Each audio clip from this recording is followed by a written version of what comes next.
Economics is in one sense the study of human behaviour. Economists try to make sense of what people do and why they do it, and to use that understanding to make sensible economic predictions that can help us make better decisions as individuals, corporations and nations. That's why at the beginning of this course on economics, we'll start with that fundamental of human urges, to want. Economists suggest that people in all societies have limitless wants. Everybody would like more clothing, food, healthcare, travel, entertainment, and so on. But the resources needed to fulfill these wants are limited, so we have a scarcity problem. Any society has resources of land, labour, and capital, which can be used to make goods and services, though no two societies have the same productive capacity.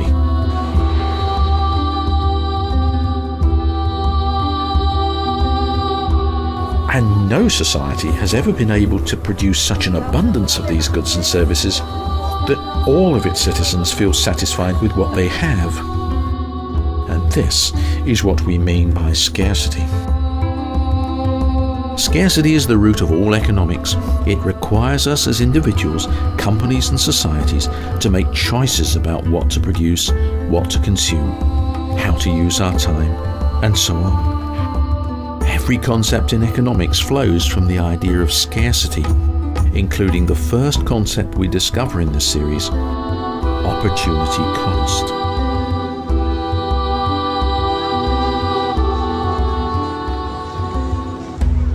As individuals, we have limited resources. Our leisure time is limited, and so is the cash in our wallet.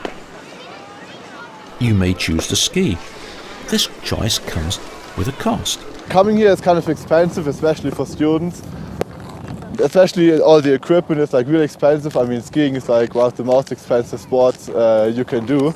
The cost to you of a ski vacation is not only the cost of lift tickets, equipment, lodging and transportation, but also the cost of lost opportunities to do something else. What are you not doing back at home that you could be doing if you were here? Well, my parents would like me to be going to university. Either watching cartoons or ideally studying. Oh, you mean the opportunity cost? I could have been, I could have stayed at home and did my homework or study a lot, but could have gone mountain biking instead. I should probably be in college right now, but I'm on an extended study break. Opportunity cost applies to all decisions we make, not just leisure. Добър ден, Хилтън София, лица на телефона. It applies to work and careers. You might choose to be a hotel manager, a robotics engineer, or a blacksmith. Choosing one career path often means giving up another.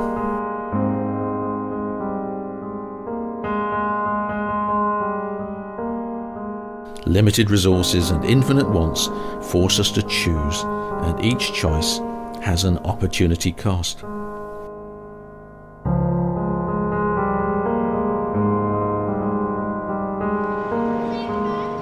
If resources are allocated to the production of, say, clothing, they're not free to be used for food. Opportunity cost is what we have to give up as a society in order to produce whichever particular good we've chosen. Any output, therefore, has an opportunity cost. We've established that output has an opportunity cost. If we use resources for one form of production, we can't use it for something else. But now let's understand that there is an increasing opportunity cost of production. Economists like to use guns and butter as an example because they're very different products requiring different forms of capital, labour and resources. Iron Ridge Guns in Longmont, Colorado produces specialised gun components. We've designed this for SWAT application, the SWAT sniper, military. We make a version, the same version in a hunting version with a reduced magazine capacity, a different stock on here, and a longer barrel.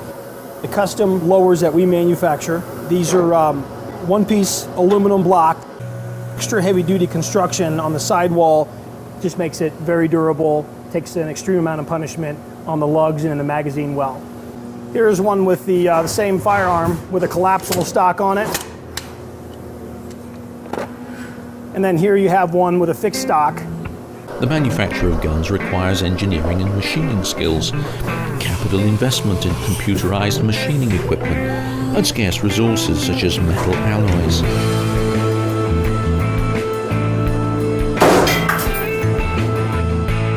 Dairy farming in Iceland also requires capital, labour and resources. These are very different from those used in gun production. Most of the farms in Iceland are built off around the family. The typical farm today is about 35-40 cows. Dairy farmers do not have the skills, equipment and resources to make guns, just as gunsmiths lack the skills, land, cows and milking machines necessary to make butter. And then let's imagine that we've got a society in which we're only producing butter and we're not producing any guns at all. Now let's suppose society says, well, we would like some guns. Now there's an opportunity cost.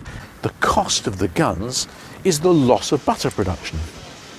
But how big is the loss of butter production? The answer is it depends how much guns we're producing. If you start switching resources from a situation in which there are no resources producing guns, it's actually not very expensive. You simply take gunsmiths out of butter production where they're not very good and you put them in the gun shop and you get a lot of guns for a relatively small loss of butter production. But if you go on increasing output of guns and decreasing output of butter, eventually the resources that you are switching into gun production are resources less and less well suited to it. So in the extreme, if we're producing mainly guns and not much butter, and we now decide to produce even more guns, the only resources we've got left to switch into gun production are cows, and cows are really rather good at butter production, but not very good at gun production. So not only is there an opportunity cost of guns, there's an increasing opportunity cost. And that's a general principle for any form of output that we might think about. It's always possible to produce more output, but it may well only be possible at an increasing opportunity cost. Let's take a closer look at two industries. This time, instead of using guns as an illustration of a kind of output, we'll look at a company that manufactures and operates amphibious hovercraft on the Isle of Wight. These craft are used in transport, oil exploration and Arctic rescue, such as this one commissioned by the Canadian Coast Guard. The manufacture of hovercraft requires capital investment, machines, buildings, research and engineering, as well as resources like aluminium, steel and highly skilled labour. A hovercraft is part boat, part airplane, and therefore requires a unique set of skills. So a stress engineer, you're kind of looking at 3-4 years to train an apprentice? Absolutely. I mean, you could get a degree qualified stress engineer, okay, easy enough, but to have the specific knowledge on hovercraft and the rules and regulations on hovercraft that apply to the stress engineer, it's only experience that can teach you that. So much of what these guys finish up doing, they finish up having a skill specific to quite a narrow area. Can he still find something else in the engineering line, or is his skill so special to hovercraft there isn't really anything else he can do now? You go into boat building, anything marine. Anything marine? Yeah. But you wouldn't expect him to go off and be a farmer, would you? Say that, our director of engineering is an ex-farmer. Oh, right. Skilled labour is one example of a resource that's not easily transferred to the production of another good. People who build hovercraft have spent many years developing the skills and experience necessary. So while it's possible to transfer resources from building hovercraft to dairy production, it comes at a high opportunity cost. You get a lot less hovercraft for a small increase in dairy production.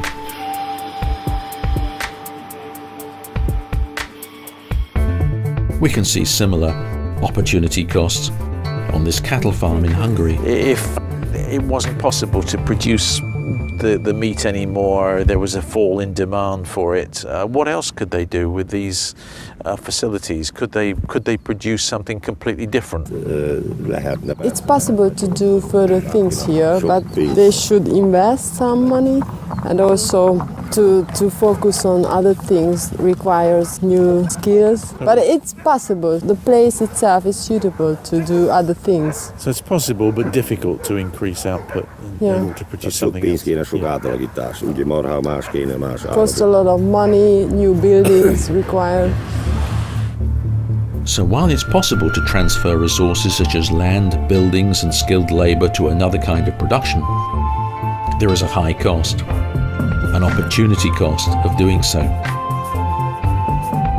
If the nation wants to produce some manufactured goods and some agricultural products, it will need to allocate some of its resources to one form of production and some to the other. Hovercraft and dairy products are, of course, simple representations of the broad range of goods that a society might produce as it faces decisions about opportunity cost.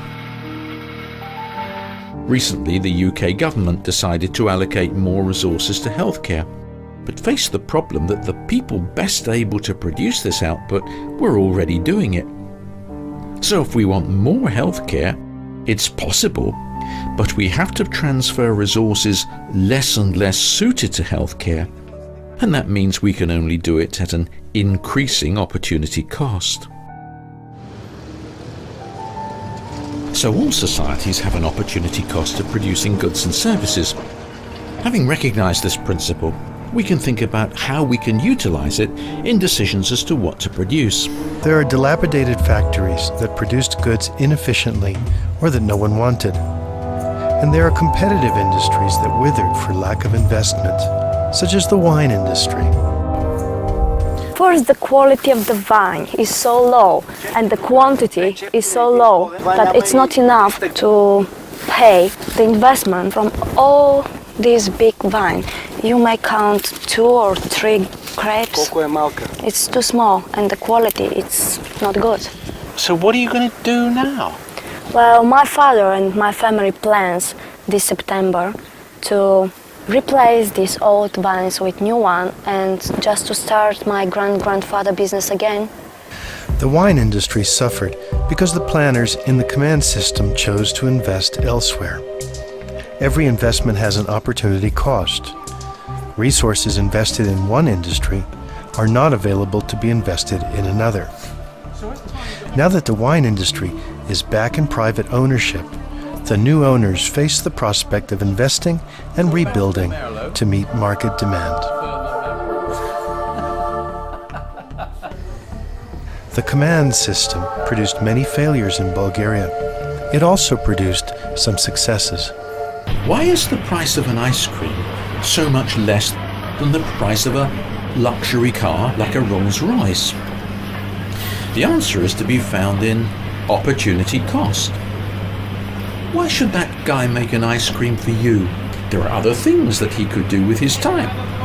If you want him to make the ice cream for you and not do anything else, then you must persuade him to give up all the alternatives that he could do with his time in order to make your ice cream.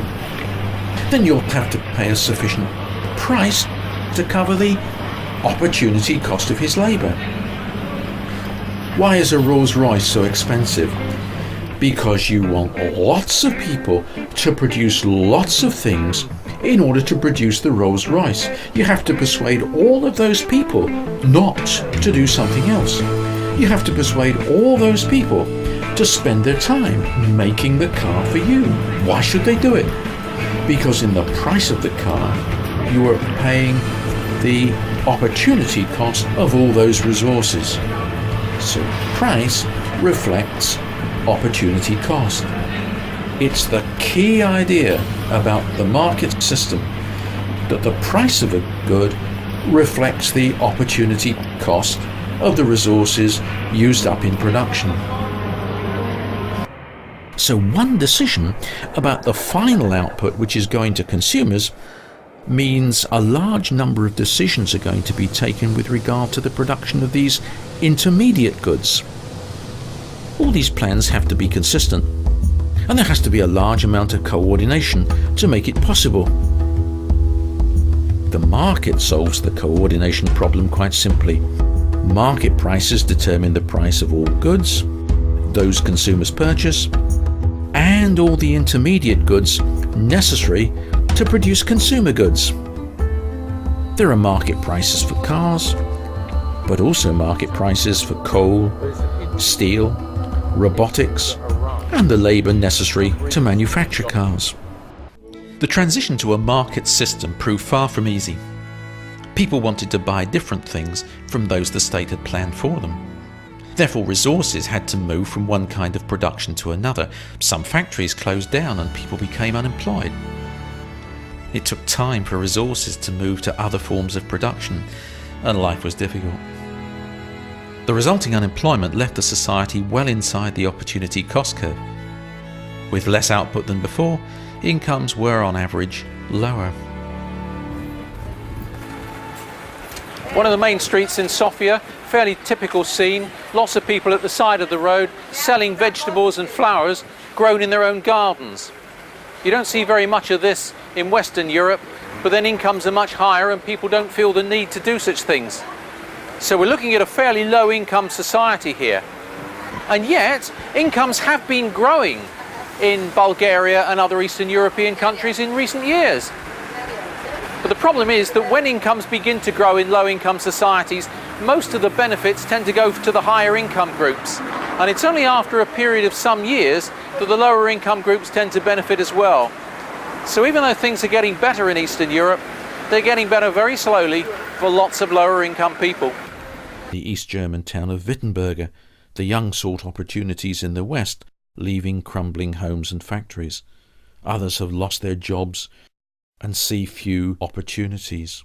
Na, in der DDR war das besser hier. Ja? Also hat jeder seine Arbeit gehabt. Und jetzt ist doch eine Spiele. Die gehen alle weg. Gehen nach Hamburg oder nach Bayern runter oder alles nach dem Westen runter. Die Jugend haben da keine Chancen mehr hier. Und ich, mein Alter kriegt keine Arbeit, 57. Also ich würde sagen, dass ich werde auf jeden Fall mich woanders bewerben. Weil hier bringt das, glaube ich, nicht mehr viel. Das sieht man auch. Hier wird es immer weniger mit den Arbeitsstellen und so weiter. Only as resources gradually get used in places where society values them do incomes begin to rise. Resource immobility is a problem for all economies, not just the planned economies of the former Soviet Union. All economies go through periods of substantial unemployment caused by resource immobility. This principle of opportunity cost applies also to the choices we have to make as a society between current consumption and future consumption, between the kind of things that we could have to use now and investment which will enable us to enjoy future consumption. We have to make a trade-off. How much do we want to enjoy current consumption? How much do we want to delay consumption in order to enjoy it in the future? For example, a piece of steel can be used to make a motor car that I can travel in now, or it can be used to make a piece of machinery which will enable future consumption. Now, these choices between current and future consumption. The economic problem of future versus current consumption is not the result of specific economic or political systems. It's a problem faced by all societies, whether they use a planned or a market economy. In fact, most economies use a mix of both. In the UK, markets do not determine the allocation of resources towards healthcare. This is largely determined by the state. Whereas it's the market that determines how many resources are allocated to the production of clothing, for example.